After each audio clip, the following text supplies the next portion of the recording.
Hey everyone, my name is Thebriefingroompodcast and welcome to episode 1 of the Thebriefingroompodcast. And I'm Suram, and we're gonna kick it off with youth unemployment and skill-based versus retail jobs. And finally, you're wrapping up with the big headline of the week, a geopolitical topic, Vladimir Putin and Trump meeting in Anchorage, Alaska, and we're going to talk about it and what happened in that peace deal, guys. Alright, so segment 1, youth unemployment. So Suram, youth unemployment in Canada has been highest since 1982, right? And I'll put the stats on the screen for you guys, right? The graphs by Statistics Canada.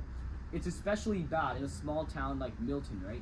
I was looking at the graphs earlier, and it's kind of shocking. Why do you think it's bad right now? So hitting about your topic about youth unemployment, I think it's really just because there's a lot of refugees coming in from Ukraine, and there's like a lot of just a lot of people in Canada in general, right? That we are reaching a lot of population standards. We got 20 people at one point. Exactly. You know what I mean? Yeah. Like the hotspots are like Toronto, Montreal, and Vancouver. Oh yeah. Other than that, like Canada is really like low on population density, right? Yeah. It's just these like major cities. Like we don't got too many. Exactly. And so, like, when the population is increasing and youth are just finding it harder to find jobs and, like, everything's getting expensive, right? Yeah. So they're trying to cover the cost, help their families out by getting jobs, part-time jobs, and, working at retail stores. It's been tough in Milton, man. Exactly. Come to Milton, try to get money and try to be on their own, you know what I'm saying? Especially for kids our age, according to Statistics Canada, man, if you look at this, for 15 to 24, 17.5%, man, highest since 1989, man. It's crazy in Milton, Exactly. Even in such a town, small town, it's crazy. And a lot of young people are looking for jobs, during the summer job. Only like 20% of them had jobs, which is not good, right? Exactly. And here's the thing, right? When youth don't have jobs, and especially in Milton, when they don't got anything to do, they go crazy, And so my take on this, here's the thing, right? I've noticed something interesting, right? I feel like that number is only for retail jobs. Let's say you're a cashier at McDonald's, Walmart. That only applies for that, right? Because those jobs are super competitive. Because everybody, including the international students, everybody are going for the retail jobs. Retail jobs, right? Exactly. But there's a lot of job markets out there that are untaken, right? So let's say you want to work at the town of Milton, right? And it's actually like I feel like a lot of youth are working at the town of Milton and other places right now, like Kumon. Right? Because it's easier to get jobs there because no one's going for them, but it's just the certifications, right? So I say if you can deal with your certifications, you can be like a soccer coach or lifeguard or something, and no one's going for those jobs, and those jobs are pretty good. And my take on this would be like, know what your skills are, and do something what you're really passionate about. And upgrade them. Exactly. Investing in yourself is the best thing that you need. That's what Warren Buffett said. That's what Warren Buffett said, yes sir. Right? But you know what the real thing is, like, for example, if you're really good at something, right? Let's say you've been taking swimming lessons for the longest time ever. You can be a lifeguard. Exactly. Bronze, man, instructor. You get better. It's better than working at McDonald's. At McDonald's, right? And you get higher pay. It's just like overall better. Like, you need to find what you're generally passionate about. And no competition. Exactly. And rather than just working at like the mainstream jobs where everyone's like, all right, I'm gonna go work at Walmart or Costco or McDonald's. Like, yes, they're very stable. They provide stable pay. No, but the thing is, right now they're super hard to get, man. Exactly. Like, they don't even. But the thing is, they don't even like. Even if you apply, they didn't like before. Did you know that applying to getting into Walmart? They didn't even tell you if you got it. Did you know that getting into Walmart is harder than getting into Harvard? Yeah, I heard of it, man. Exactly. You know what I mean? And so like exactly, so like I signed up for this course, that certifies you to be a camp counselor, right? I also looked into lifeguarding, but bro, I don't want to do that. So what I'm gonna do is I'm literally gonna do my certifications to be a camp counselor, right? And for the next summer, I'm guaranteed a camp counselor job, right? And I've even applied to work at the town of Milton, by elections, right? Christina Turser-Dirksen became the MP, right? Yeah. So literally, like, that by election, I literally have to work for the town of Milton. I feel you. And literally, like, I looked at the position, it's 30, no one's applying, right? So, like there's some jobs out there that are easier to get, but just don't aim for retail. And you can also start businesses, right? You can be an entrepreneur, right? Like my friend, his name's Farzan Sheikh, right? And, Farzan's an entrepreneur, man. He's got his window cleaning business, right? And he's making more than some of my friends who are working in retail and stuff, right? Yeah. Wow. I'm not even joking. And so, like, if you start, like, a business, right? like an actual skill-based business, like window cleaning or car detailing, you can actually make some good money. Yeah. Somebody knows I about car detailing. Yeah, car detailer right there. Dream Shine Detailing. We do car detailing. Yo, hit up Shake Shine Services, guys. I'm a senior associate there, you know. Exactly. He also offered me a job, you know, senior sales associate, man. I got him clients, you know. My boy gives me a 30% cut, man. I mean, your businesses are a great idea too. Exactly for people that are trying to like start a business when they grow up. Yeah. I mean, I feel like hard. You learn a lot of skills, man. Yeah, exactly. I feel like a hard part for them. I think what's stopping them is like the investment. Like the ideology of them needing funding to start their business. But I can tell you from firsthand, man. Just get what you got, right? Just look through your garage, look through your room, whatever you got, right? And using those, you got to start what you got. Yeah. And then once you make money, reinvest in the business or reinvest in yourself. That's the best thing you can do. But bro, first, like, I have a better strategy, right? So you know how I want to start a fashion brand, right? Yes, sir. And I need a couple $100, like a lot, you know, like a couple $1,000 to start that brand, right? So what you should do is instead of, you know, investing a low amount in your business and going into a high competition nature, right? You should make that money first, right? Like through gigs. Like example, I've been getting a cut from Shake Shine Services for getting them clients and flipping stuff on Facebook Marketplace, right? So through that money, I can actually get the investment to start the fashion brand, man. Exactly. Yeah, it's crazy, man. But yeah, youth unemployment's been bad. You know what I mean? Like, youth unemployment. I feel like a lot of people they're in this dilemma that like some of them actually don't want to get a job. You know, like most of them do. Most of them do. Yeah, most of them people they want to get a job. Find one. It's hard. It's really hard to find one. You know, they're just carrying their resume around and trying to get a job. And I think my best advice for anyone that's trying to get a job is if you're generally finding trouble and like not able to get one, just start a business or reinvest in yourself, right? Before going out. Or side hustles. Hustles, yeah, they can do too, you know. I think affiliate marketing works really good. Nah, I feel like affiliate marketing works pretty good. Nah, you need a large target audience. You need like a large follower base and like some people you know, right? To get affiliate marketing does not work, bro. But the main thing is you need to invest in yourself, right? Yeah. Make sure you have the skills. You gotta gain those skills, right? Like exactly. It's like you can't be a jack of all trades, master of none. Exactly, right? You gotta invest in yourself. You gotta find the right skill. Exactly. Like if you've done swimming for so long, like you can just go become an instructor. No, but it's also been hard. Like even being a, you know what's it called, swimming instructor, lifeguard. That's been hard, right? So like I've done swimming for so long, you know what I mean? Since grade 4, man. But it's been really hard to be like a swimming instructor and lifeguard, right? Because these certifications like bronze med, cross instructor, all these are hard, right? So like instead go for the alternative, camp counselor, right? And even the resumes thing you're saying, like, right? Like me and my boy Pratham, we literally went to like the whole metro, you know, everywhere, right? And we dropped our resumes. Like they have a whole drawer, a whole stack of resumes, you know. It's been so funny, man. Yeah, it's crazy. Yeah. That's why, you know, most of them just settling for McDonald's and stuff. I mean, it's your choice what you want to do. Really. You can't. It's been really hard to get it unless you know someone in the inside, right? I've been to McDonald's like recently, you know, and I've asked the lady, "Are you guys hired?" She said they have 1,000 applications. Exactly. For McDonald's. Like it's crazy, man. 1,000 applications for McDonald's. That's been never heard of, you know. All right, now let's move on to Putin and Trump meeting in Alaska, man. Yeah, and that's the biggest global headline of the week, of the month, man. You know, Vladimir Putin and Trump I heard Anchorage, Alaska. I heard he stopped the war for Western Ukraine. Yeah, no, he wanted to stop the war, right? Yeah.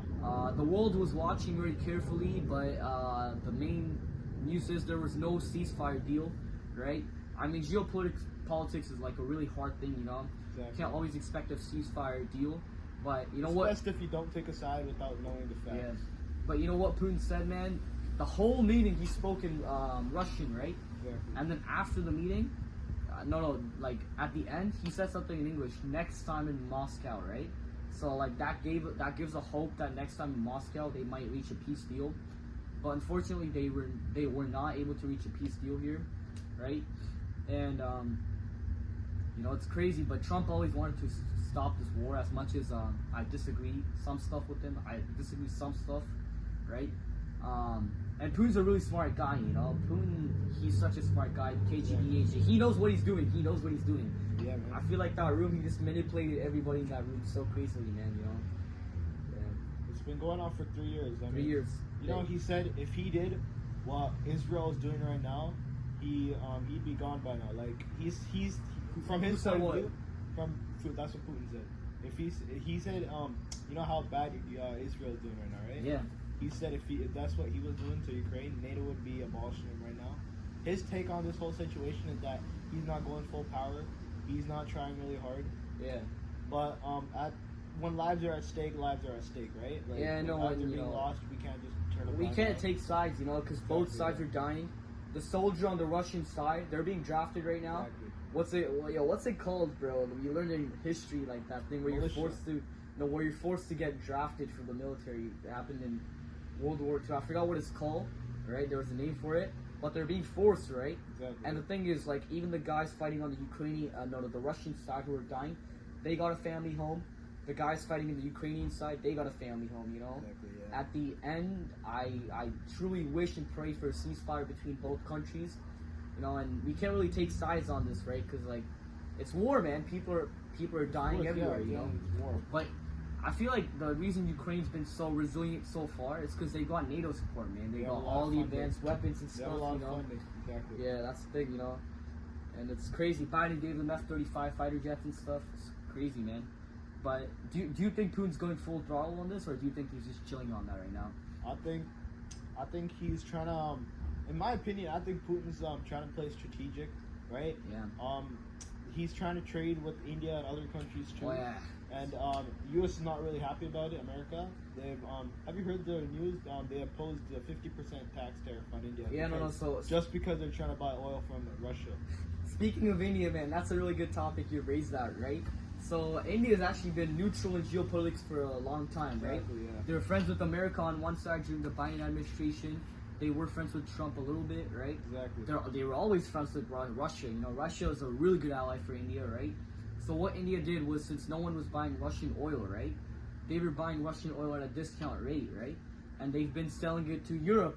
Europe said they didn't want Russian oil, but they've just been buying it for a higher rate Exactly. from India, right? It's the same oil, right? And and the thing is, America, the Biden administration allowed India to buy it because if no one bought Russian oil, right, there would be a global crisis, financial crisis, right? Because there's a low shortage of oil, supply and demand, low supply, high demand. You know, the world's always on demand for oil, right? And meanwhile, India was doing that. Trump came in and he said he didn't like that, right? But India's always been neutral, and there's one mistake Trump did this. I feel like Trump's administration, they're not really good with geopolitics, kid. They're okay with other things. Like, I know they're trying to stop the war. It's really great. Trump convinced Putin to stop, right? Like, you know how much it takes, right? To even convince him, right? I feel yeah. But with geopolitics, he hasn't been really good in my take, right? Because what he did was he literally, like, put Modi to the side, and right now India and China are becoming friends. You know how long India and China have been enemies for, man? That was America's biggest asset, right? Right? And now they're becoming friends, and so, like, literally, like, they lost a disadvantage here, man. India's been doing really good geopolitically, you know what I mean? It's crazy, man. And speaking of Canada, I also didn't like his tariffs on Canada, right? Cause, exactly. I mean, tariffs are a big issue. I think we should leave that. That's a huge issue, man. Tariffs are a huge issue. That's a story for another day. See, it made, okay, we're gonna talk a little bit about that for a couple minutes, right? It made sense when South Korea put tariffs on other countries to protect their auto sector, right? And now South Korean cars, Hyundai, Kia, they're all so popular, right? Everyone drives them, right? But the thing is, right now, tariffs for the American auto industry doesn't make sense because other than America, no one's buying American vehicles. They're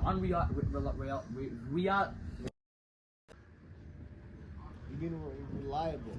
Yeah, it made sense for American cars. It made sense for Trump to tariff, Germany, Europe, and all these, right? Because these cars are, flooding the American auto sector, right? And it also made sense for them to tariff these South Asian, the Asian cars, right? Yeah. Like Toyota, Kia, Honda. Have you seen that one reel on iShow Speeds? Xiaomi cars. Oh my god, those Chinese cars, bro. They're actually so crazy, bro. BYD, it definitely made sense for them to. For only 70K, it goes faster than it's way less than 500,000 70K, Lamborghini. bro. There's this one BYD car that's like 17K, right? Exactly. It's better almost as good as. It's basically like a better Corvette. than Tesla. Better than Tesla. Better than Tesla. Who the fuck wants a Tesla, right? bro? Yeah. And the thing is, it made sense for them to tariff Chinese cars, European cars. They wanted to protect the European brands. Right. European cars, because they need to protect American. But even though American aren't good, it made sense because American auto sector, it's a big key part of the American economy, right? It also made sense for them to tariff the Japanese and the South Korean cars. But you know what? It didn't make sense. It does not make sense for them to tariff Canada, right? First of all, Canada has no car brands, right? Second of all, so see, like we make American cars in Canada, right? And all of these cars, they go across the border and come back, right? For example, Ford has a plant here, but like the Ford cars are assembled there. The parts are made here, right? You know what I mean, right? Even Toyota cars, like the sheets are made here. They're assembled in Cambridge, and then the engine's made in Japan, and then the bolts are made in Detroit, right? So they all circulate through the border. So when it doesn't make sense, right? When it comes to the auto industry, in fact, they had a huge bloodbath, right? Yeah. It didn't make sense. In fact, there's this one company, Milton, that makes the sheets for these car doors, right? So I feel like with Trump, like his tariffs, it just didn't make sense. When it came to the auto industry, right? I feel like for the other industries, if you wanted to protect home industries, it made sense, right? You know what I mean, man? And dude, the Chinese cars are so awesome, man. 17K awesome. For BYD cars, dude. So crazy. I feel like just like people don't buy them sometimes because of the reputation. It's a Chinese product. Like people are like, oh, I drive a Mercedes. Oh, I drive. They're not bad. They're not bad. Exactly. If you're worried about like how good the car performs, they're great cars. I'm not even joking. Like they're faster than Lamborghinis for like not even a tenth of the price. They're good. But there's this one saying, right? Chinese cars aren't included in this.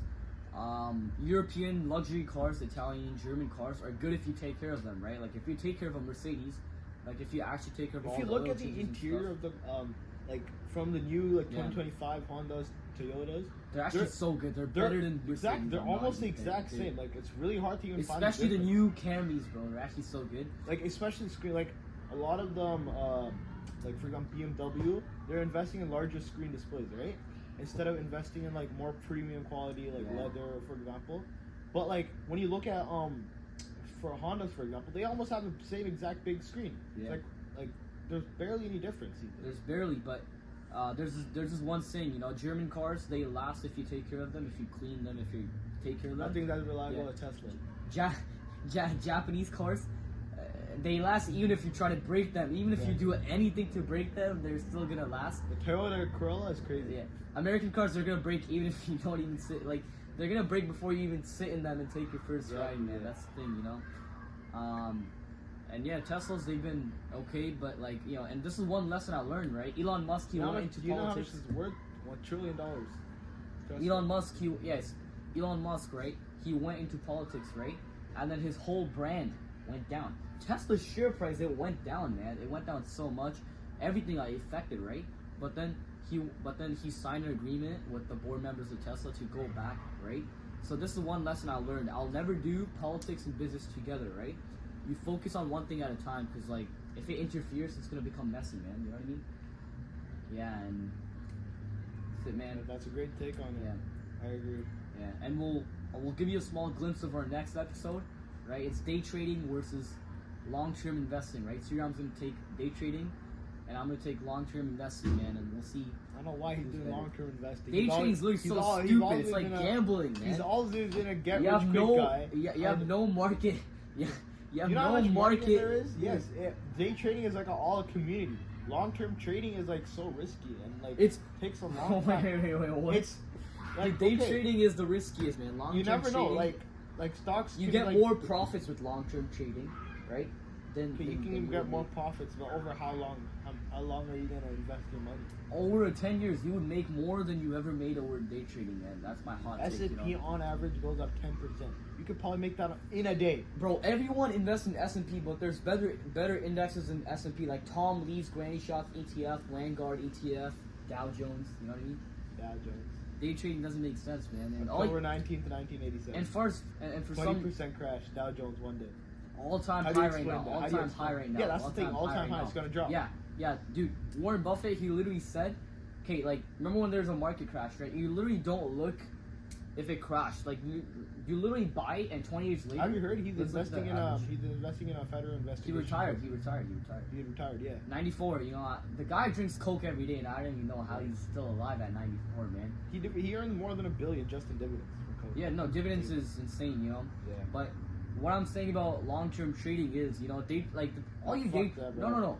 All you traders, you guys invest in penny stocks, right? Like not even like the blue chip ones. That's the thing about penny stocks. Like, why do you guys all invest in penny stocks? Because the thing about penny stocks, that's the way to roll. Okay. There's no market research on penny stocks. There's no predictability if it's gonna go up. You know what I mean? You have to follow the news. Like everything about penny stocks is about news. If one good news follow, if you have to like put your heart and soul into like penny stocks, right? You have to like research stuff. You have to like know what's going on in the ground. You almost have to be like an insider, right? Like follow everything. It's all gambling, man. Penny stocks is gambling. It's basically gambling. Maybe day trading blue chip stocks. Yeah, dude. I know this one guy, Joel Goon Ratman, right? He's my friend. He day trades penny stocks, right? And literally at one point his portfolio was up 7K. He invested in VVPR and stuff, right? And then it went down 2K because it went down 5K. It was at 2K because of the market crash. So literally, overnight, your whole portfolio can dip with penny stocks. But the people, you need to remember, the people who do this are like literally spending their whole life like getting expertise on this stuff, right?